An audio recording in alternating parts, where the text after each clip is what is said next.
The account of demons entering pigs in Mark 5, 1-13, Matthew 8, 28-34, and Luke 8, 26-33 was theological and covenantal in intent, not zoological or sensational. The Gospel writers were not recording an odd miracle story for shock value, nor were they inviting readers to fixate on animal loss or speculative demonology. Instead, they framed the event within a dense web of Old Testament imagery and prophetic symbolism that would have been intelligible to a first-century Israelite audience. Every element in the narrative, the demoniac, the name legion, the pigs, the region, and the sea, functions as symbolic speech about Israel's condition under the law and the imminent judgment of the Old Covenant order. The name legion is not incidental. It evokes Roman military occupation, a lived reality for Israel in the first century. Rome was not merely a political oppressor, it was viewed within Jewish thought as an unclean, violent foreign power exercising dominion over the land promised to Israel. By placing a legion of unclean spirits within an Israelite man, the Gospel writers portray Israel as internally dominated, fractured, and enslaved, both spiritually and politically. The demoniac living among tombs, naked, violent, and isolated, mirrors prophetic descriptions of Israel as covenant dead, exiled in her own land and estranged from her God.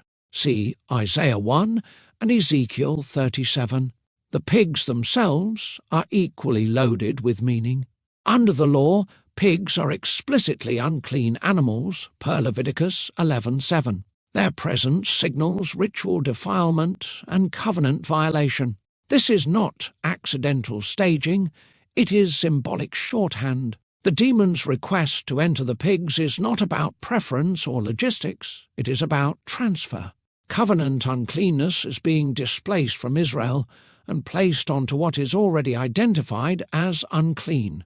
This echoes Old Testament cleansing rituals where impurity is symbolically transferred away from the people, like the scapegoat in Leviticus 16. The sea completes the imagery. In Israel's scriptures, the sea is consistently a symbol of chaos, judgment, and destruction, per Isaiah 5:7-20, Daniel 7:2-3, and Psalm 74, 13-14. It is the realm where hostile powers are subdued and where covenant judgment is enacted. When the herd rushes into the sea and perishes, the act dramatizes the casting away of Israel's covenantal corruption into the abyss of judgment. This is not random animal death, it is prophetic sign action. The story visually announces what Jesus repeatedly proclaimed verbally: the old, defiled order is being removed and will not survive the coming judgment. Even if one insists on reading the episode as historically factual, its primary function remains theological. The Gospel writers are explicit that Jesus' authority is on display not merely over demons, but over covenantal impurity itself. This is Yahweh language. In the Hebrew Scriptures, only Israel's God has the authority to cleanse the people, judge impurity, and restore the land. Jesus does all three in a single enacted parable. The Gerasene or Decapolis region reinforces the point. It was an area populated by Israelites who lived among Gentiles and had adopted Gentile ways. Precisely the kind of covenantally compromised Israel that the prophets repeatedly condemned.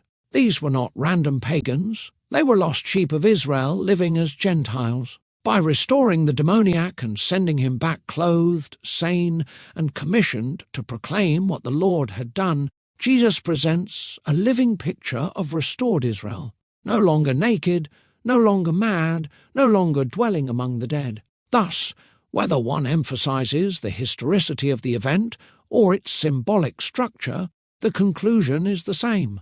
The story is not ultimately about pigs or demons in isolation. It is about the cleansing of Israel, the expulsion of covenantal uncleanness, and the announcement that the old order is being judged and replaced. The pigs rushing into the sea mark judgment, the restored man marks renewal. Together they proclaim the heart of the gospel narrative. Israel is being healed, restored, and reconstituted under the authority of her Messiah.